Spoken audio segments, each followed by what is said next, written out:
আসসালামু আলাইকুম রহমতুল্লাহি ওয়া বারাকাতুহু। একবার জানতে চেয়েছেন স্বপ্নদোষ হওয়া কাপড় নিয়ে গোসল করলে গোসল হবে কি? অত্যন্ত চমৎকার ও গুরুত্বপূর্ণ একটি বিষয়। আমরা জানি স্বপ্নদোষ হলে একজন মানুষের যদি বীর্যপাত হয় অবশ্যই তার উপরে গোসল ফরজ হয়। এক্ষেত্রে যে যা পরিধান করে গোসল করবে নাকি যে কাপড় তার গায়ে ছিল সেটা পরিধান থেকে রেখে গোসল করবে। এক্ষেত্রে আমরা মনে রাখবো স্বপ্নদোষ যখন হবে অথবা যখন মিলন করব জামায় আমাদের গায়ে যে জামা থাকবে অথবা স্বপ্নদোষের সময় যে জামা থাকবে লুঙ্গি পরা থাকবে এটা গায়ে দিয়ে যদি গোসল করে গোসল হবে কি?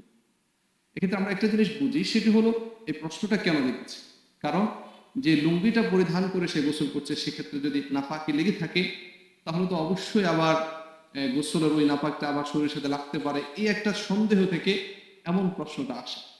আমরা বলবো গোসল করার ক্ষেত্রে আমরা সর্বপ্রথম যে বিষয়টি মাথায় রাখবো সেটি হলো প্রথম আমরা লজ্জাস্থানে যেখানে নাপাক লাগার কথা সেক্ষেত্রে আমরা ভালো করে ধৌত করে নিব, এরপর ওজুর মতো করে উজু করে নিব, এরপর আমাদের জামায় যে ক্ষেত্রে নাপাক লেগে আছে আমি ধারণা করতে পারছি বা আমি জানি সেক্ষেত্রে সেই জায়গাটাকে তিনবার ভালো করে ধৌত করে নেওয়া, নিংড়িয়ে নেওয়া, যাতে করে ওই নাপাকটা অন্য কোথাও ছড়িয়ে ছিটিয়ে না যায়। আমরা যদি এভাবে ধুয়ে নিই এরপরে যদি লুঙ্গিটা পরিধান করে যদি গোসল করি অবশ্যই গোসল হয়ে যাবে।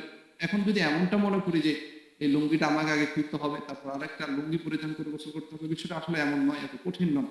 বরং যে লুঙ্গিটা অথবা যে জামার মধ্যে যদি আমাদের নাপাক লেগে থাকে তাহলে ওটাকে ভালো করে ধৌত করে ওই লুঙ্গিটা পরিধান করেও আমরা গোসল করলে গোসল করতে পারবো।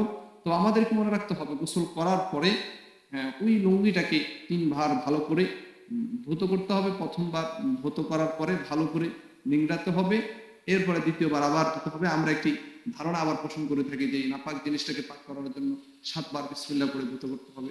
আসলে মূল নীতি এটা না, বরং মূল নীতি হলো যখন আমরা নিংড়াবো তখন প্রথমবার আমরা এই ভালো করে নিংড়াবো, দ্বিতীয়বার নিংড়াবো, তৃতীয়বার নিংড়াবো, মানে বিসমিল্লাহ পড়তে হবে। বিষয়টা এমন না, বরং সব কাজের মধ্যে বিসমিল্লাহ পড়া হবে।